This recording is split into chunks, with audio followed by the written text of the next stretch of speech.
Que bueno, me llegó en el mensaje dice que les permite ingresar. No sé si ya ingresaron las personas que me escribieron. Oye, Sí, ya lograron ingresar.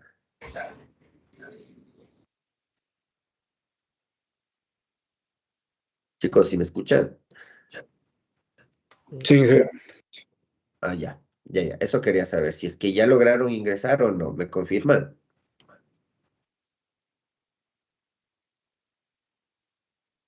tengo que hacer más que si vamos a leer. Tienes que demorarte 40 minutos. Bueno, espero que ya hayan logrado ingresar. Si es que hay alguien que no haya logrado ingresar, por favor, que me avise, ¿sí? Para ver de qué forma hacerles ingresar. Lo que sí no se olviden que para acceder a todo lo que es los, ¿cómo se llama esto? Para acceder a todo lo que corresponde a los servicios de ESPE, tienen que ingresar con su usuario ESPE, o sea, con su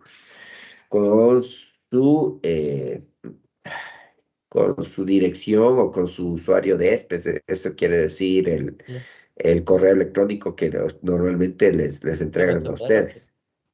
Sí, el .espe.edu.es. Eso nada más, chicos. Sí, no se olviden que tienen que ingresar a todos los servicios de ESPE con su usuario ESPE. Listo. Continuamos entonces con el video, por favor. Es dibujar un diagrama de cuerpo libre, y una vez que tenemos dibujado el diagrama de cuerpo libre, solamente debemos aplicar el concepto de sumatoria vectorial de fuerzas igual a cero. De esa manera, nuestro sistema está en equilibrio. Ahora vamos a ir a hablar del equilibrio de cuerpos rígidos. Cuando nosotros hablamos de cuerpos rígidos, estamos hablando de sistemas donde las fuerzas no concurren en un mismo punto, como en el ejemplo que se puede ver a la derecha. Si nosotros dibujamos las fuerzas de reacción y de carga que se aplican en esta estructura, sucede que tenemos, por ejemplo, estas reacciones dibujadas en rojo y tenemos la fuerza del letrero más el peso propio de la barra, también aplicada según esta simbología. Nota que cuando nosotros dibujamos este simbolito que tenemos acá, que parece una hélice, este símbolo se refiere al punto donde está ubicado el centroide o centro de masa de un cuerpo. Como notas en esta figura, todas las fuerzas aplicadas no concurren en un mismo punto. Cada una está aplicada en puntos diferentes de la estructura. Y así como todas las fuerzas están aplicadas en puntos diferentes, las ecuaciones de sumatoria de fuerzas igual a cero no son suficientes para lograr el equilibrio de la estructura. Necesitamos también aplicar la sumatoria de momentos igual a cero. Nota que estas ecuaciones son vectoriales. Por tanto, tanto en 2 dimensiones como en 3 dimensiones, estas ecuaciones pueden desglosarse en sus componentes. Vamos a la siguiente pizarra.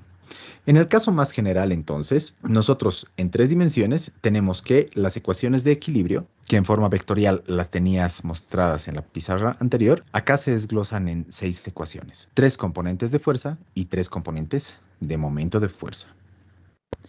Cuando nosotros hablamos en 2 dimensiones, todas estas 6 ecuaciones se reducen solamente a 3, donde nosotros tenemos la sumatoria de fuerzas en X, sumatoria de fuerzas en Y, y además tenemos la sumatoria de momentos igual a 0, donde este momento ya no es un vector, sino es un escalar. Tengo otro video donde explico el concepto escalar de momento de fuerza. Para el equilibrio de cuerpos en 2 dimensiones, que es el tipo de equilibrio de cuerpos rígidos más sencillo de entender, más sencillo que en 3 dimensiones, nosotros necesitamos primeramente explicar apoyos, tipos de apoyos y cuándo se utilizan. Para eso nosotros vamos a imaginar a esta viga que tenemos enfrente. Ahora, uno de los tipos más naturales de apoyo que nosotros podríamos concebir sería tal vez el de estas dos repisas. Sin embargo, estas dos repisas, por muy naturales que parezcan, son difíciles de analizar por el siguiente motivo. Justo en los lugares donde yo estoy poniendo las marcas azules, existe rozamiento. Y este rozamiento o fricción entre la superficie y la viga va a generar que se produzcan fuerzas horizontales en esos puntos. Ahora, en este caso, si nosotros aplicáramos una fuerza horizontal en la viga, obviamente la fricción se va a oponer a esta fuerza. Sin embargo, Debido a que la fricción es un elemento un poco complejo de estudiar, especialmente a estas alturas del análisis de vigas, entonces no sabemos cuánto de reacción producto de la fricción aporta el apoyo izquierdo y cuánto de la reacción producto de la fricción aporta el apoyo derecho. Por tanto, este tipo de apoyos no se lo utiliza tanto y se prefiere un tipo de apoyos más idealizado, como el siguiente, por ejemplo. Vamos a volver a nuestra viga que por el momento está suelta y sin ningún tipo de apoyo. Ahora vamos a nosotros al extremo izquierdo de nuestra viga ponerle un pasadorcito. Este pasador, o bisagra si quieres, la vamos a sostener mediante este elemento, más o menos como las bisagras utilizadas en las engrampadoras. Este es un apoyo fijo. A la derecha nosotros vamos a colocar una lata cilíndrica o una especie de ruedita que también vaya a estar apoyada en el piso. Estos dos tipos de apoyos son los apoyos más clásicos utilizados en vigas. El izquierdo se llama apoyo fijo articulado y el derecho se llama apoyo móvil. Con estos dos apoyos, nosotros tenemos ciertas características. Primero, en el apoyo izquierdo se restringe el desplazamiento horizontal, se restringe el desplazamiento vertical y además no se restringe el giro. Debemos empezar a entender que los desplazamientos restringidos provocan reacciones en el elemento en el cual están sujetas las estructuras. En este caso, por ejemplo, como nuestro apoyo está restringido tanto a desplazamiento horizontal como a desplazamiento vertical, se van a generar reacciones horizontales y verticales producto de esta restricción. Ahora, como en este apoyo nosotros no tenemos la restricción al giro, entonces no vamos a tener una reacción de momento flector acá en el apoyo izquierdo. Sin embargo, puede que te confunda lo siguiente. El apoyo móvil de la derecha está restringiendo el giro del apoyo izquierdo. Eso es en parte cierto, pero no tanto. ¿Por qué? Porque cuando nosotros coloquemos una fuerza acá, la viga va a deflectarse de esta manera. Y si notas, el apoyo izquierdo ha permitido el giro de nuestra viga, al igual que el apoyo derecho, pero no ha permitido el desplazamiento ni horizontal ni vertical de nuestra estructura. Es por eso que se dice que este apoyo fijo articulado permite el giro de cualquier estructura. Vámonos al apoyo derecho. En el apoyo derecho nosotros tenemos solamente restricción vertical. No existe restricción en el desplazamiento horizontal ni tampoco restricción en los giros. Eso quiere decir que nuestra viga, producto de, por ejemplo, la dilatación térmica, puede desplazarse libremente hacia la derecha y producto de una carga como la que había explicado anteriormente, también puede permitir el giro de nuestra viga. Al igual que en el apoyo izquierdo, producto de la restricción vertical que tiene esta viga, van a aparecer reacciones en el apoyo. En este caso notarás que yo he puesto nombres en los apoyos para poder denotar las reacciones tanto en el punto A como en el punto B. Otro tipo de apoyo muy común, en realidad tan común como los anteriores, es del apoyo empotrado. ¿Qué pasa si yo tengo esta viga de acá nuevamente? Esta viga está sin apoyo alguno y ahora lo que vamos a hacer es esta viga la vamos a apoyar contra un muro de hormigón, por ejemplo, hacia la izquierda. Una vez que tenemos entonces apoyada esta viga, nosotros para lograr un efecto de repisa de la viga necesitamos empotrarla. Necesitamos restringir su desplazamiento vertical, su desplazamiento horizontal y su giro. Eso lo logramos mediante un dispositivo como el que estamos mostrando acá, donde la figura está perfectamente sujeta al muro de hormigón. Este es un apoyo que se llama empotrado. Las características de este apoyo son que se restringe el giro y se restringe tanto el desplazamiento horizontal como el desplazamiento vertical. En este tipo de apoyos, obviamente entonces, en las direcciones restringidas van a aparecer reacciones. Aparecerán reacciones horizontales, verticales y reacciones de momento flector para resistirse al giro. Los nombres los anotamos según el nombre que le pongamos a nuestro punto de análisis, que en este caso es A. Entonces vamos a tener una reacción RAX, una reacción RAY y un momento que podríamos llamarlo también MA. Vámonos a las cargas. Los tipos más usuales de cargas son cargas puntuales, cargas producto de momentos de par o cargas distribuidas. Le ponemos sus nombres. Los tipos más fáciles de carga de analizar son las fuerzas puntuales. Le siguen los momentos de par, que también son momentos de fuerza puntuales. Y luego vamos a dedicarnos a las cargas distribuidas, pues son un poco más complejas y necesitan un análisis con conceptos de centroide para ubicar su centro de masa y convertirlo en una especie de carga puntual. Por eso es que los vamos a analizar más adelante. Ahora, para lograr el equilibrio, tanto fuerzas como reacciones necesitan estar en equilibrio y cumplir las ecuaciones de equilibrio. ¿Cuáles son? En dos dimensiones habíamos dicho sumatoria de fuerzas en X, sumatoria de fuerzas en Y y sumatoria de momentos. Para la sumatoria de momentos se tiene que hacer un análisis particular. Necesitamos, al igual que en los ejercicios de momento de fuerza, escoger un punto de análisis como pivote. En este caso podemos escoger cualquier punto. Podemos escoger el punto de apoyo, podemos escoger el extremo derecho de la viga o podemos escoger el centro. Incluso podemos escoger cualquier punto fuera de la viga. Sin embargo, es muy conveniente, generalmente, utilizar los puntos de apoyo como pivotes para el análisis de la sumatoria de momentos de fuerza. Ya se lo verá en ejemplos más adelante. Notarás en este caso que tenemos tres ecuaciones. Y también notarás que tenemos tres reacciones, 1, 2 y 3. Por tanto, nosotros podemos conformar un sistema de tres ecuaciones con tres incógnitas para resolver el sistema. Cuando el número de ecuaciones y el número de incógnitas es exactamente igual, se dice que estamos ante un problema de equilibrio isostático o ante una estructura isostática.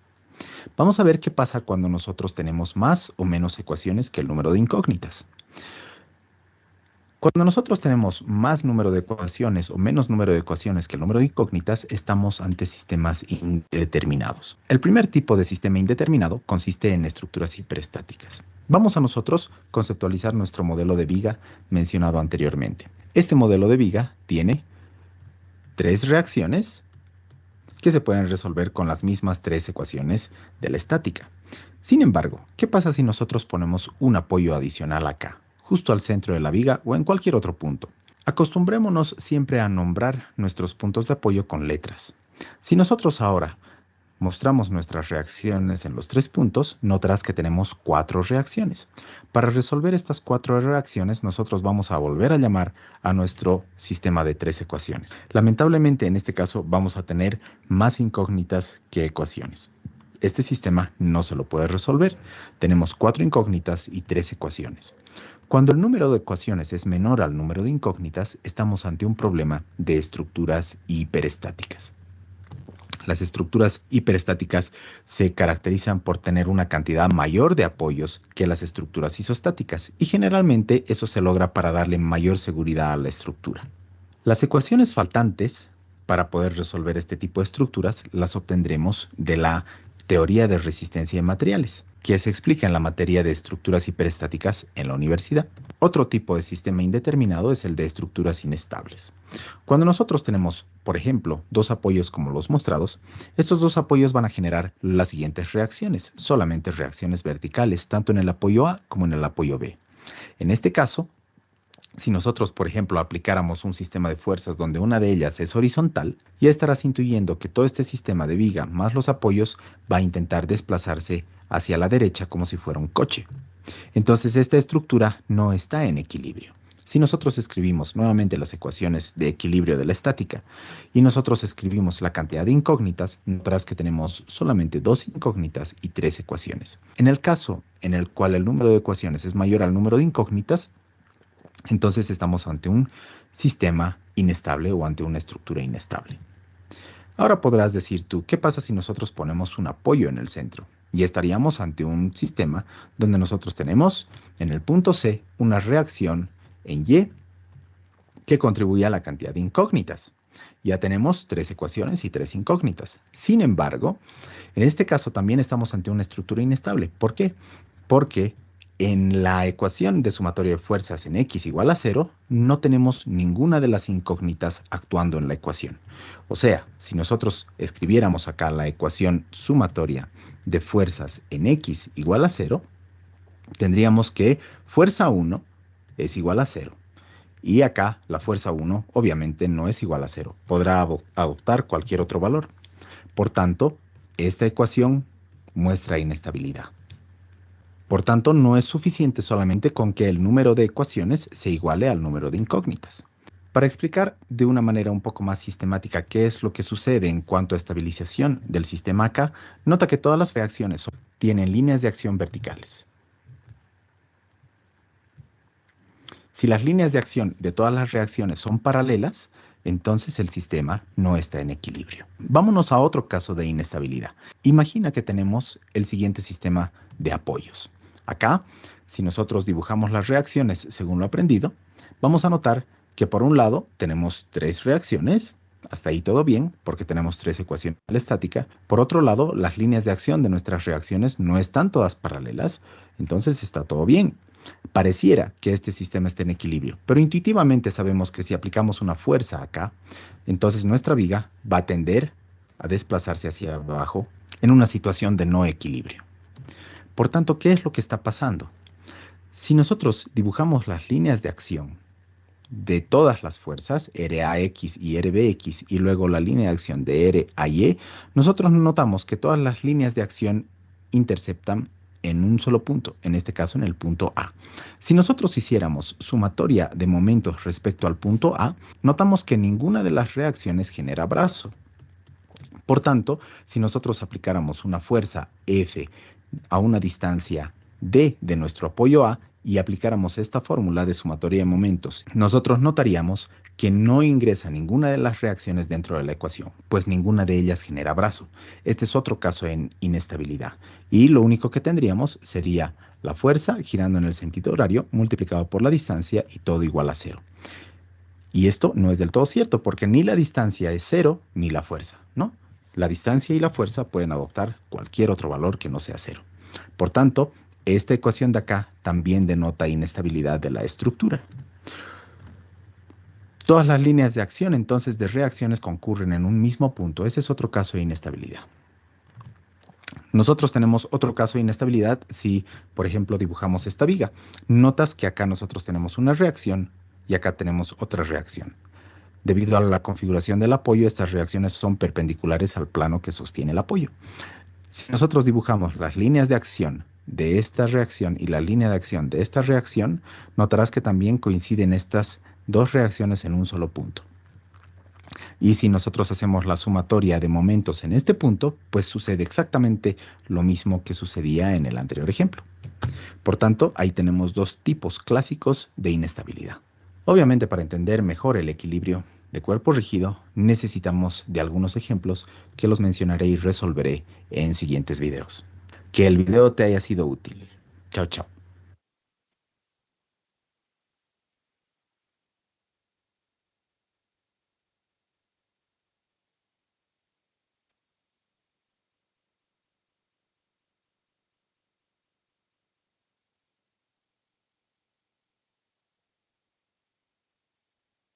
Ya, listo, chicos.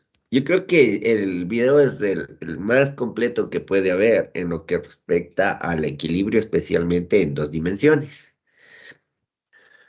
El, el equilibrio, como ustedes vieron, depende de algunos factores. O sea, hay factores que hacen que exista el equilibrio, ¿no es cierto? Así como cuando nosotros vimos el equilibrio de una partícula, ¿no es cierto? Entonces nosotros decimos que la partícula está en equilibrio siempre y cuando ésta no se mueva, es decir, que actúe lo que actúe encima de ella, ella permanece en ese mismo lugar, ¿no es cierto?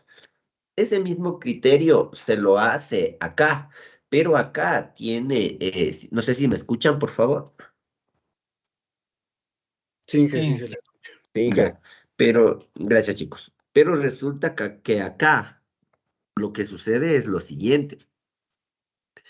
Acá usted tiene que tomar en consideración, ya no como antes, que en la partícula lo único que había eran fuerzas, fuerzas, fuerzas que hasta cierto punto, permítame un ratito, voy a compartir mi pantalla para poder escribir.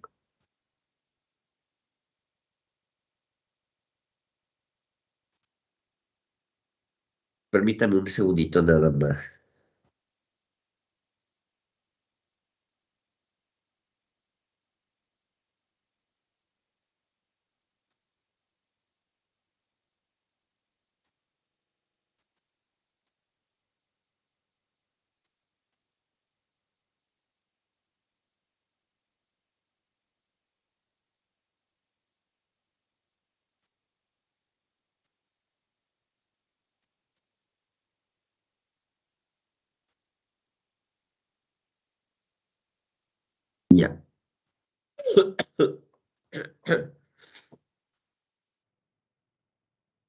A ver, déjenme ver dónde está el archivo. Parece que era este de aquí.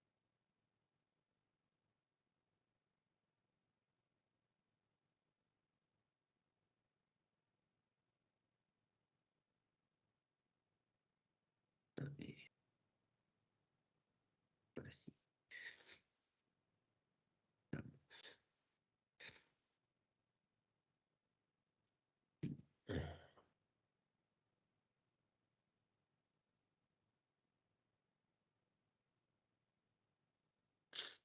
Ya. Entonces les decía, a ver, me avisan cuando ya puedan observar mi pantalla, ¿ya? Según veo, todavía no lo pueden hacer. Voy a tener que otra vez salir y volver a entrar. A ver, detener, entrar.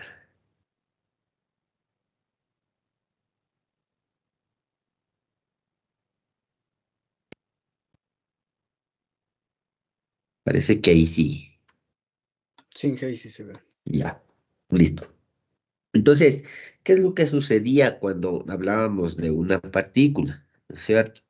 Cuando hablábamos nosotros de una partícula, teníamos esto, o sea, un punto, una partícula.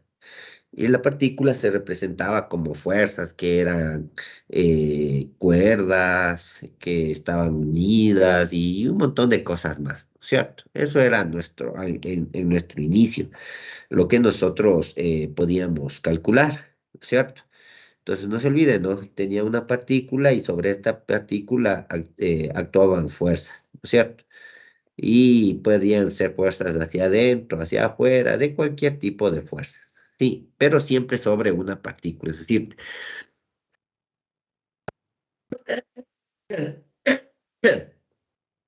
es decir, las fuerzas se centran en un solo punto, ¿no es cierto?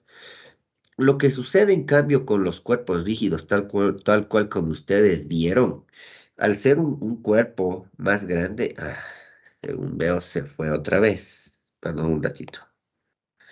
A ver.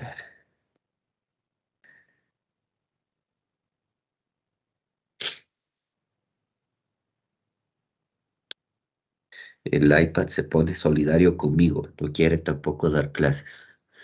A ver, espérame un ratito que a ver si es que ya comparte. Ya. Entonces, cuando hay un cuerpo rígido, ¿no es cierto? Este cuerpo rígido ya no es tan ideal como este punto, ¿no es cierto? Ya no es tan ideal como el punto. Al ser un cuerpo rígido, el punto se podía mantener en el aire, como quien dice, ¿no es cierto? Yo tengo aquí el piso, ¿no es cierto?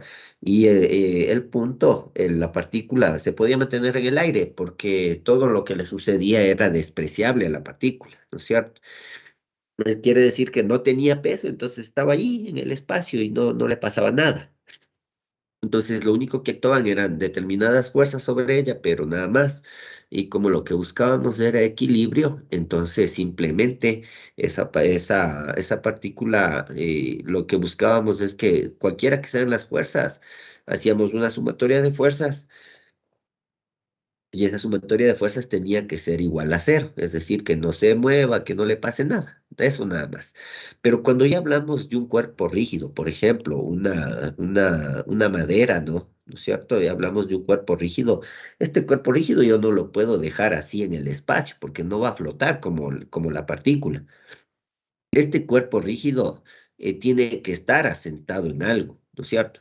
Pero si estuviese asentado solamente en el piso como tal, no pasa nada. Lo único que generaría es un peso, ¿no es cierto?, desde su centro de gravedad y una normal, que es la fuerza normal de reacción a ese peso. Entonces, por eso es que aquí se basa o siempre vamos a tener en cuenta algunas posibilidades, es decir, la posibilidad de que ésta esté sujetada, tal como vimos la otra vez, por medio de un, ¿cómo se llama esto? Bueno, esté sujetada a algo, ¿no es cierto?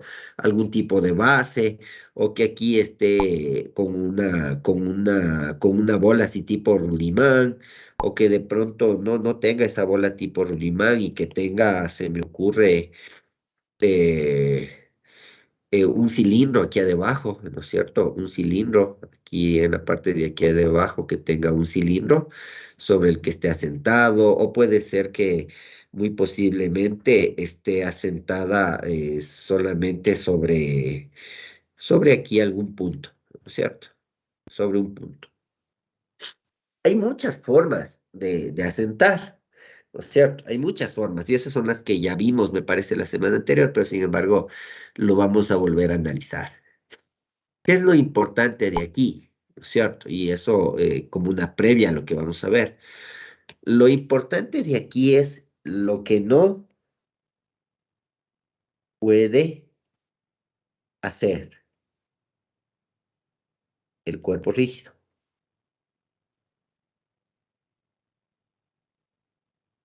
Esto es lo importante, lo que no puede hacer. Alguien va a decir, pero ¿cómo? Tal como lo decía en el video, ¿no es cierto? Tanto en 2D como en 3D es igual. Lo que no puede hacer genera reacciones, porque si es que lo pudiera hacer, simplemente no genera una reacción. Entonces, todo lo que no pueda hacer, es decir, si un objeto no puede, por ejemplo, este objeto de aquí, no puede, no le puedo yo mover hacia la derecha, no le puedo mover hacia la izquierda. Si estuviera en 3D, no le puedo mover hacia adelante o no lo puedo mover hacia atrás. Eso es lo que no puede hacer, sí. Tampoco, ¿no es cierto? Usted está observando, tampoco le puedo mover hacia arriba o hacia abajo, ¿no es cierto? Entonces, haga de cuenta que usted tiene, por ejemplo, no sé si usted ha visto esas cortadoras de papel, esas manuales que saben tener en las papelerías, donde usted mete la hojita de papel, ¿no es cierto? Está así esta cosa y aquí tiene una como palanquita, ¿no es cierto? Y aquí está la guillotina, entonces usted coge, mete su hojita de papel, ¿cierto? Y esto baja y termina volándole la hoja de papel, ¿no es cierto? Le vuela lo que usted considere. Por ejemplo, esa palanquita no tiene cómo usted moverle hacia atrás, no tiene cómo moverle hacia adelante, no tiene cómo moverle a la izquierda, no tiene cómo moverle a la derecha. Lo único que puede hacer es subirle o bajarle. Eso es lo único que puede hacer, subirle o bajarle. Y ese subirle o bajarle, en este caso, ¿qué representa? Representa un momento, ¿cierto? No se olvide que el momento es la capacidad que tiene para hacer palanca y para mover un determinado punto. Entonces, un momento respecto de este punto, que aquí sería en donde está sujeta esa palanquita, ¿no es cierto? De la guillotina, cuando usted, de las guillotinas manuales, que usted va a las papelerías y ahí le refilan ahí, ¿no es cierto? Entonces, esto es un caso, ¿no? De los que yo le digo, que no se puede, no es que usted le puede jalar la palanca hacia usted, no, lo único que puede hacer es subirle y bajar, no pasa más de eso lo que usted puede hacer. Entonces, aquí se generan reacciones en lo que no puede hacer. Entonces, las reacciones que aquí se van a generar son una reacción hacia acá, una reacción hacia acá, una reacción hacia acá, una reacción hacia arriba, porque tampoco es que usted le puede alzar, esto de aquí, tampoco es que usted le puede alzar más arriba, no, porque ya está sujeto, pues. Si usted le alza con todo y la base, no le alza solo la palanca, ¿no es cierto? En eso se basa lo que vamos a ver a continuación, las reacciones que pueden existir. Sí, como ya lo habíamos visto en 2D, hay cierto tipo de cosas que no pueden hacer, ¿no es cierto? Por ejemplo, aquí, si es un cable, ¿no es cierto? Haga de cuenta, usted tiene un cordón, ¿no es cierto? Si usted le tiene al cordón estirado, ¿no es cierto? Consígase, por favor, un cordón, un cablecito, un cargador del celular, lo que sea, y haga el ejercicio. Entonces, mire que si usted le tiene al cable estirado, ¿no es cierto? Qué no puede hacer? Si es que usted le suelta el cable, ya le deja de quitar la fuerza, ¿no es cierto? Entonces, ese cable, por ejemplo, ¿usted qué no puede hacer? No puede encogerlo, o sea, no puede usted retraerle, no, porque ahí ya se pierde todo, porque ahí está perdiendo el equilibrio que debería haber. ¿cierto? Cuando está trabajando con un cable, simplemente lo tiene que sostener. Entonces, lo que no puede hacer es eso, o sea, es simplemente al cable retraerle, es decir, mandarle para acá, porque ya se pierde todo el trabajo que estaba realizando. Ahora, lo mismo sucede en otros muchos aspectos, ¿no es cierto? Lo mismo sucede, por ejemplo, cuando tiene un eslabón sin peso. Si es un eslabón, por eso es que aquí le especifica. Sin peso es similar a lo que sucede con el cable. Sí, es similar a lo que sucede con el cable. Ahora, esto tiene como rueditas, ¿no? Esto tiene como rueditas. Eso quiere decir que puede irse hacia acá, puede irse hacia acá. No está sujeto tampoco, ¿no es cierto? No, usted está observando que no está sujeto. Eso quiere decir que también se puede desplazar hacia arriba en el eje. O sea, usted le puede separar. Lo que sí no puede hacer, ¿no es cierto? Lo que sí no puede hacer es irse hacia adentro. Como no puede irse hacia adentro, entonces hay una reacción hacia afuera, ¿no es cierto? Eso es lo que no puede hacer. Sí. Lo mismo va a suceder en todas las situaciones que usted se puede imaginar, siempre y cuando haya una interacción entre un objeto y algo en el piso o algo que le sostenga, o que supuestamente debería sostenerla. Sí. Listo. Yo creo que con lo que vamos a ver ya mismo va a quedar totalmente claro, ¿no? ¿Qué es lo que estoy diciendo? Entonces dije, no se puede deformar. Dime. No, aquí no se toma en cuenta la deformación. Si bien en el video le explicaba, le decía que si pone una fuerza y todo eso, pero era solo de forma explicativa, porque nosotros no trabajamos con deformación de material.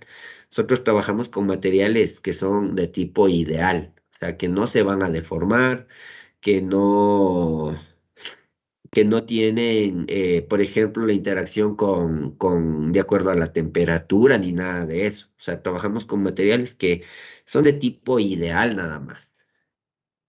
Sí. Y no se olvide que para que se deforme, entonces está perdiendo el equilibrio. Porque si usted me dice que algo se deformó, quiere decir que no está equilibrado, porque hay una fuerza que está produciendo esa deformación. Entonces, no se olvide que estamos hablando de cuerpos rígidos en equilibrio. Entonces, el momento en que usted me dice, verá, bueno, vamos a suponer una situación cualquiera, ¿no es cierto? Tenemos así una viga y, bueno, debe estar sujeta con algo, ¿no? Siempre debe estar sujeta con algo y asentada en algún otro lado. Entonces, resulta que, como nos decía en el video, si tiene una fuerza y esa fuerza produce como resultado una deformación. Entonces quiere decir que esta fuerza ganó, pues, ganó. Y al ganar, entonces produce una deformación del material. Y al existir una deformación, entonces no existe equilibrio. Porque es lo mismo que cuando nosotros hablamos de partícula. Si yo le dejo a la partícula ahí, actúan cualquier cantidad de fuerzas o lo que sea sobre ella, pero ella no tiene que moverse de ahí. Si usted me dice que la partícula se movió y estaba por acá, entonces quiere decir que alguna de estas fuerzas le ganó al resto y por eso es que provocó que que esta partícula se desplace hacia otro lugar. Entonces eso implica que ya no hubo equilibrio. No sé si está entendido.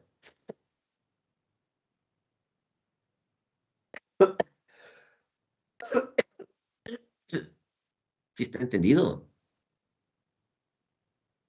Sí, Singe. Bien. Listo. Entonces, continuemos, ¿no? Aquí es lo que ya le explicaban en el video. Le decía que ya cuando subimos de 2D a 3D, ya se produce un aumento de fórmulas, ¿no es cierto? Ya dice, ya no son solo dos fórmulas, ya son mínimo, estamos hablando de 6 fórmulas, ¿no es cierto? La sumatoria de fuerzas en X, la sumatoria de fuerzas en Y, la sumatoria de fuerzas en el eje Z. Y adicional, como yo les decía, al no ser una partícula y ser un cuerpo, ¿no es cierto? Está sometido también a momentos y por eso es que se produce también la sumatoria de momentos en X, la sumatoria de momentos en Y, la sumatoria de momentos en Z. Y como estamos diciendo que hay equilibrio, eso quiere decir que no hay movimiento, que no hay una fuerza que gane a las otras, ¿cierto? Es decir, que de ahí, tal como está, no se va a mover, actúe lo que actúe. O sea, estos ejercicios, ¿qué es lo que hacen? Le ponen un montón de fuerzas actuando sobre un cuerpo y por ahí le dejan una de incógnita. Y entonces, ¿qué le dicen? Le dicen, vea, aquí en este cuerpo actúan un montoncísimo de fuerzas y usted dígame, esta que le dejé de incógnita, ¿de cuánto debería ser para que no se mueva? Para que no se deforme, para que no le pase nada y siga en la posición en que está. Eso es la clave en estos casos, ¿no es cierto? Entonces, lo único que hacen los ejercicios es eso, es ponerle un montón de fuerzas y al final preguntarle qué característica debe tener esta fuerza para que no pierda el equilibrio o a qué distancia debería estar esta fuerza para que no se pierda el equilibrio o, o esta fuerza y más de esta otra cuánto deberían sumar para que el equilibrio se mantenga. Entonces, todo rota en función del equilibrio. No se olviden que cuando nosotros hacemos, eh, cuando nosotros hacemos en dos dimensiones, normalmente hacemos fuerza por distancia, ¿no es cierto? Pero cuando hacemos en tres dimensiones, el momento es el producto cruz. Aquí sí no se olviden que todo cuando es 3D, el cálculo de momento es producto cruz. Sí, permítame un momentito nada más. Voy a beber un poco de agua porque ya tengo la garganta seca, ya no puedo ni hablar. Permítame un momentito, por favor.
Ya, listo, chicos, mil disculpas. Entonces,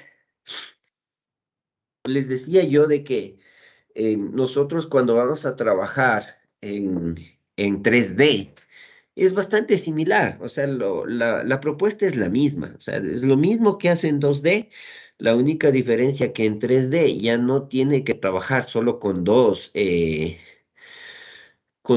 componentes, ya tiene que hacerlo con tres componentes, con I, con J y con K.